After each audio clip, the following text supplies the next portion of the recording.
Halo Sobat MC, jumpa lagi dengan saya Michael dari MC Consulting.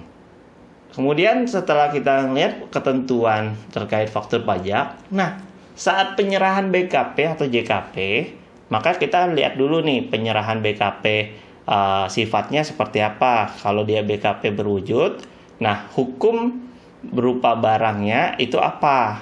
Ya, berupa barang bergerak, contoh yang selain konsinyasi maupun konsinyasi. Nah, yang pertama penyerahan BKP yang selain konsinyasi dulu nih. Ini seperti apa? Nah, kalau kita lihat di sini ada beberapa poin. BKP berwujud tersebut diserahkan secara langsung kepada pembeli atau pihak ketiga untuk dan atas nama pembeli. Nah, ini yang selain konsinyasi ya. Kemudian BKP berwujud tersebut diserahkan secara langsung kepada penerima barang untuk pembelian cuma-cuma. Nah, pemakaiannya bisa sendiri dan penyerahan dari pusat ke cabang atau sebaliknya, dan atau penyerahan antar cabang. Kemudian BKP berwujud tersebut diserahkan kepada juru kirim atau pengusaha jasa angkutan. Atau yang terakhir, harga atas penyerahan BKP diakui sebagai piutang atau penghasilan atau pada saat diterbitkan faktur penjualan oleh PKP sesuai dengan prinsip akuntansi yang berlaku umum dan diterapkan secara konsisten. Ini kalau kita ada penyerahan BKP yang selain konsinyasi menurut sifat atau hukumnya berupa barang bergerak. Nah, bagaimana kalau konsinyasi? Konsinyasi tersendiri memiliki karakteristik. Ya, ada dua karakteristik. Yang pertama, pemilik barang atau consignor menitipkan BKP kepada penerima barang atau consignee. Dan penerima barang atau consignee menyerahkan BKP kepada yang dititipkan sebagaimana yang dimaksud pada huruf A kepada pembeli BKP disebut. Ya, yang dimaksudnya seperti apa nih? Kalau misalkan penerima barangnya dia menyerahkan BKP-nya yang udah dititipin kepada pembeli BKP. Nah, saat penyerahan bagi consignor ya, pada saat kapan? Nah, pada saat harga atas penyerahan BKP diakui sebagai piutang atau penghasilan. Atau pada saat diterbitkan faktur penjualan oleh PKP pemilik barang atau consignor. Sesuai dengan prinsip akuntansi yang berlaku umum dan diterapkan secara konsisten. Nah, selain itu kalau kita melihat dari sisi consignee-nya, nah penyerahannya gimana? Nah, penyerahannya adalah sama dengan saat penyerahan selain konsinyasi ya. Jadi kalau misalkan kita lihat di sini saat penyerahannya ya sama yang seperti selain konsinyasi. Oke, kalau untuk si konsinyenya. Kemudian kalau kita melihat nih dari sisi penyerahan BKP, nah kalau yang tidak berwujud seperti apa? Ya, kalau kita lihat penyerahan BKP yang tidak berwujud ada dua poin. Poin yang pertama, harga atas penyerahan BKP tidak berwujud diakui sebagai piutang atau penghasilan atau pada saat diterbitkan faktur penjualan oleh PKP sesuai dengan prinsip akuntansi yang berlaku umum dan diterapkan secara konsisten.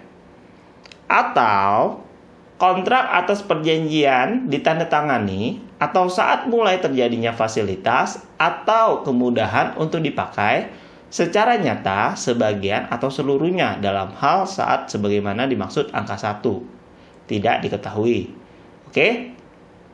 Jadi kalau misalkan penyerahan BKP tidak berwujud, ini ada dua poin nih ya. Kemudian BKP berupa persediaan atau aktiva yang menurut tujuan semula tidak untuk diperjualbelikan yang masih tersisa pada saat pembubaran. Terdapat 4 poin. Poin yang pertama, ditandatanganinya akta perubahan oleh notaris. Kemudian yang kedua, berakhirnya jangka waktu berdirinya perusahaan yang ditetapkan dalam anggaran dasar. Yang ketiga, tanggal penetapan pengadilan yang menyatakan perusahaan dibubarkan.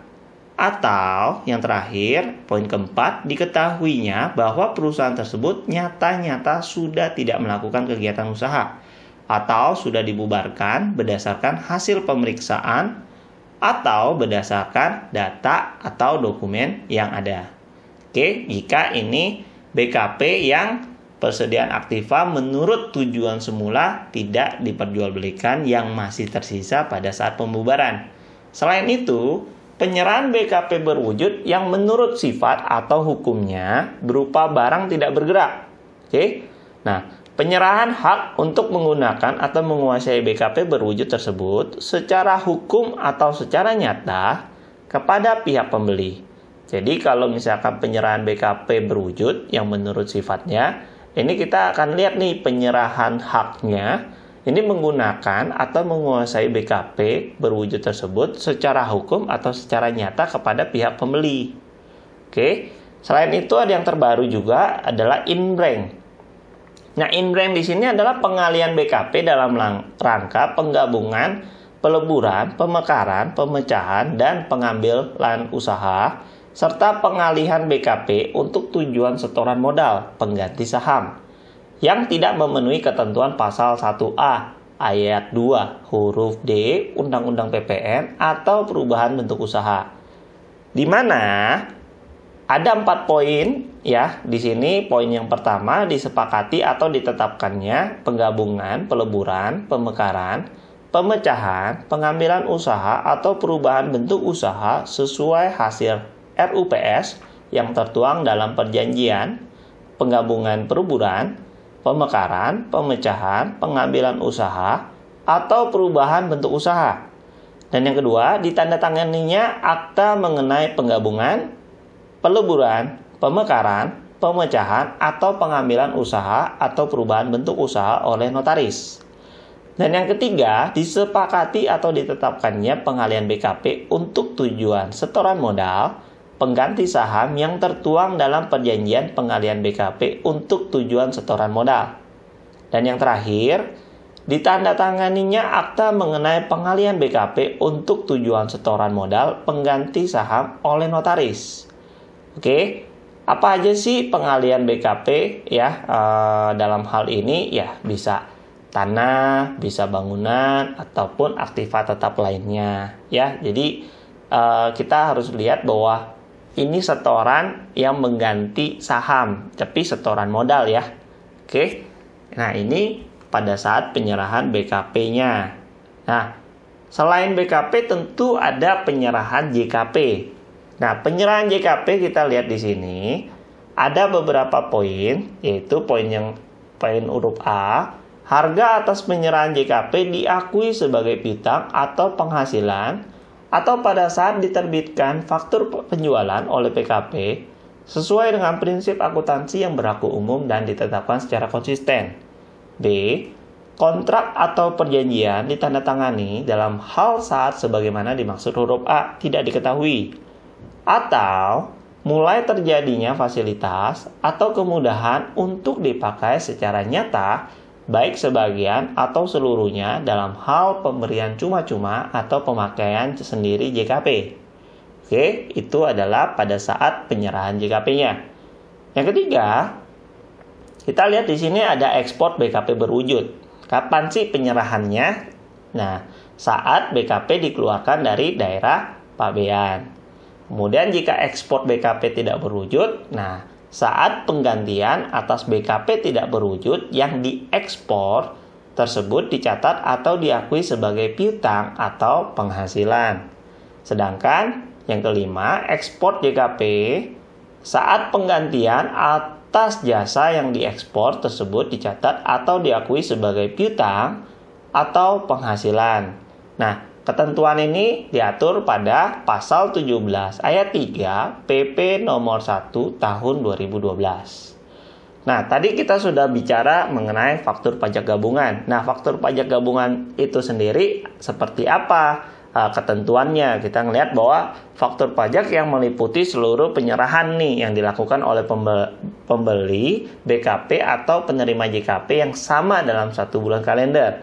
Nah, kapan dibuatnya faktur pajak gabungan? Nah, dibuat paling lambat akhir bulan penyerahan BKP ataupun JKP.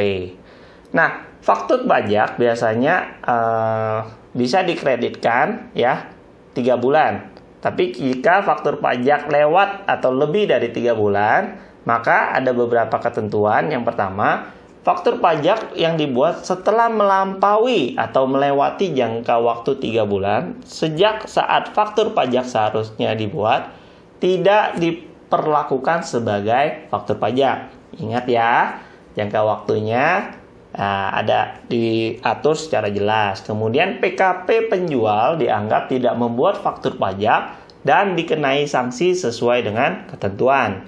Kemudian PKP pembeli tidak dapat mengkreditkan PPN dalam faktur pajak yang dimaksud. Untuk informasi lebih lanjut, Anda dapat mengakses website kami. Link tertera pada kolom deskripsi di bawah ini. Jangan lupa untuk follow Instagram kami @michaelconsulting dan support YouTube channel Michael Consulting dengan cara like, subscribe, and share, serta nyalakan lonceng notifikasinya agar Anda tidak ketinggalan update terbaru dari MC Consulting. Ingat, orang bijak taat pajak. Terima kasih.